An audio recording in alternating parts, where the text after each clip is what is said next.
Assalamualaikum warahmatullahi wabarakatuh. Salam sejahtera untuk kita semua. Baik bahasaku, maju negeriku.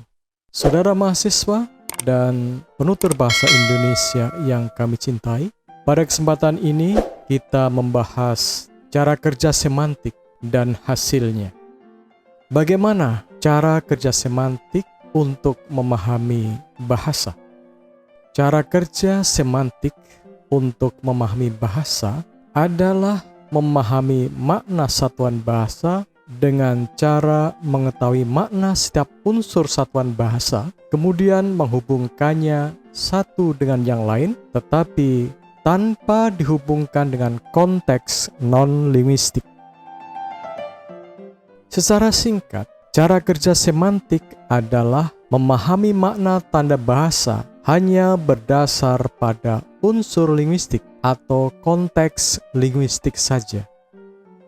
Contoh pemahaman bahasa secara semantik yang kita jadikan objek pemahaman adalah satuan bahasa yang ada di tayangan kita ini. Satuan bahasa yang kita pahami secara tertulis dapat dilihat pada tayangan yang dapat dilihat pada laptop atau HP Anda. Satuan bahasa yang akan kita pahami ini, kalau dibacakan, bunyinya seperti ini. Jam berapa sekarang, Dek? Nah, satuan bahasa tersebut kita pahami secara semantik, yaitu memahami makna bahasa hanya berdasarkan unsur-unsur bahasa atau unsur-unsur linguistik pada satuan bahasa yang kita pahami maknanya. Mari kita mulai dengan kita memahami makna berupa satuan bahasa ini merupakan frasa, glosa, atau kalimat. Nah, untuk memahaminya secara semantik, maka kita harus berdasar pada unsur-unsur satuan bahasa yang membentuk satuan bahasa ini. Secara tertulis, satuan bahasa yang kita kaji ini diawali dengan huruf kapital dan diakhiri dengan tanda intonasi final yang berupa tanda tanya. Dan di dalam kalimat ini mengandung unsur predikat. Oleh karena itu, sesuai dengan ciri tersebut, satuan bahasa ini merupakan sebuah kalimat. Pertanyaannya adalah, kalimat ini kalimat beritakah, atau kalimat tanya, atau kalimat perintah, atau kalimat seru? Mari kita kembali kepada unsur bahasa yang membentuk satuan bahasa yang kita kaji maknanya ini. Satuan bahasa yang kita pahami maknanya ini, kita temukan kata berapa dan tanda tanya. Unsur bahasa yang berupa kata berapa dan tanda tanya ini menunjukkan bahwa satuan bahasa yang kita kaji maknanya secara semantik ini adalah kalimat tanya atau kalimat pertanyaan. Berikutnya, mari kita pahami lebih lanjut makna satuan bahasa yang kita kaji ini. Kita sudah tahu bahwa satuan bahasa ini adalah kalimat yang merupakan kalimat tanya. Nah, kalimat tanya ini menanyakan apa? Nah, kita kembali mengetahui makna satuan bahasa ini dengan memperhatikan unsur-unsur bahasanya. Nah, dari satuan bahasa yang kita kaji ini, kita temukan kata jam. Kata jam ini menunjukkan bahwa yang ditanyakan adalah waktu. Jam berapa sekarang, Dek? Maka kalimat tanya ini menanyakan waktu. Semakin lengkap pemahaman makna kita terhadap satuan bahasa ini. Nah, kita sempurnakan lagi. Kalimat tanya ini menanyakan waktu. Yang ditanyakan waktu kapan? Waktu yang sudah berlalu, yang sedang terjadi, ataukah yang akan datang? Berdasarkan unsur bahasa, yang terdapat dalam satuan bahasa yang kita kaji maknanya secara semantik ini, kita temukan kata sekarang. Kata sekarang ini menunjukkan kepada kita bahwa kalimat tanya ini menanyakan waktu yang sedang berlangsung. Berikutnya, kita sempurnakan makna yang kita gali dari satuan bahasa ini. Kalimat tanya ini menanyakan waktu yang sedang berlangsung. Kepada siapa pertanyaan itu ditujukan?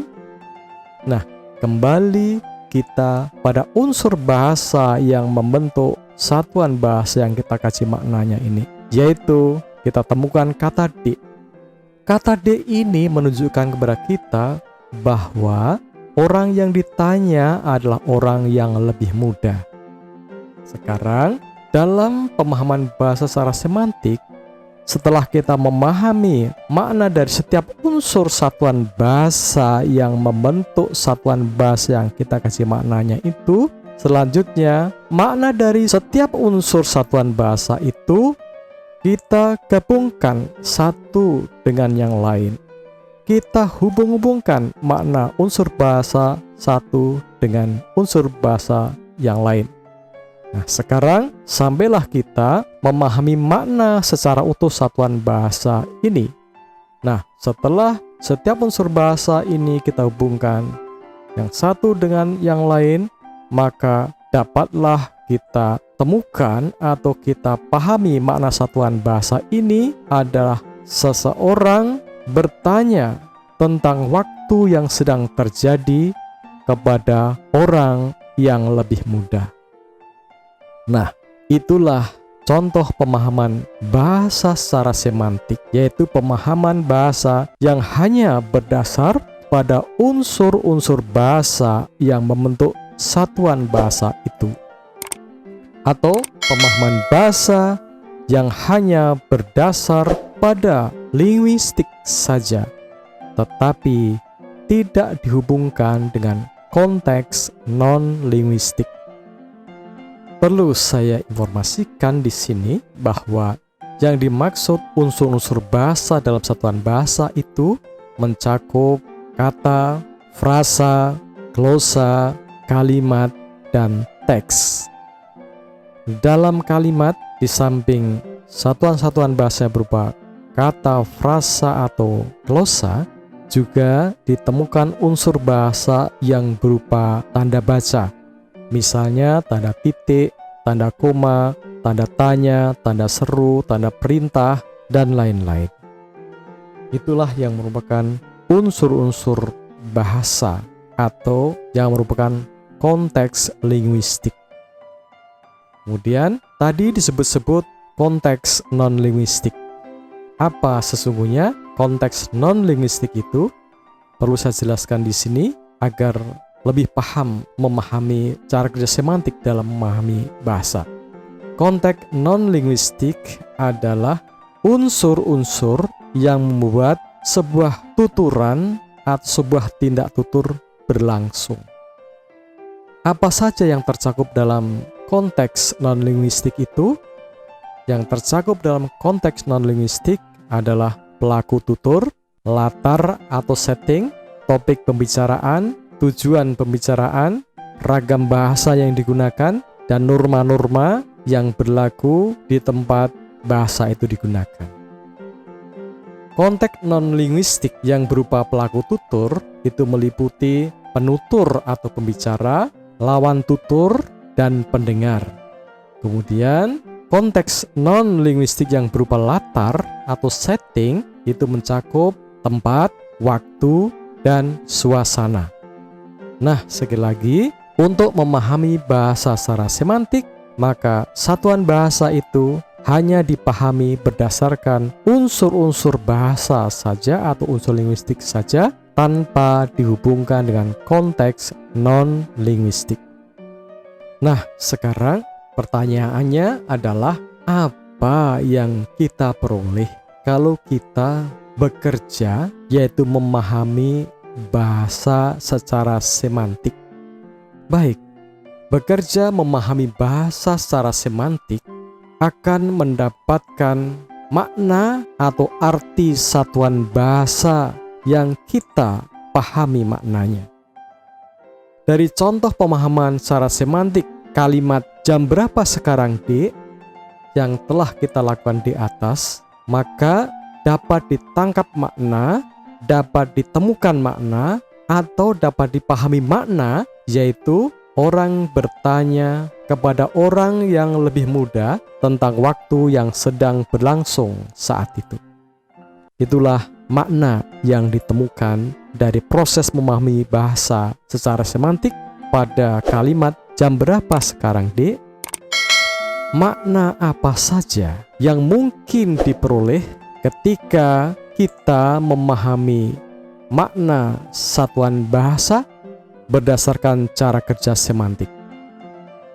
Apabila kita memahami satuan bahasa secara semantik, maka kemungkinan kita akan memahami makna leksikal, makna gramatikal, makna denotatif, makna kias, makna konotatif, makna idiomatik, dan makna asosiatif. Demikianlah uraian tentang cara kerja semantik untuk memahami makna satuan bahasa. Semoga uraian ini bermanfaat. Baik bahasaku, maju negeriku. Assalamualaikum warahmatullahi wabarakatuh. Salam sejahtera untuk kita semua.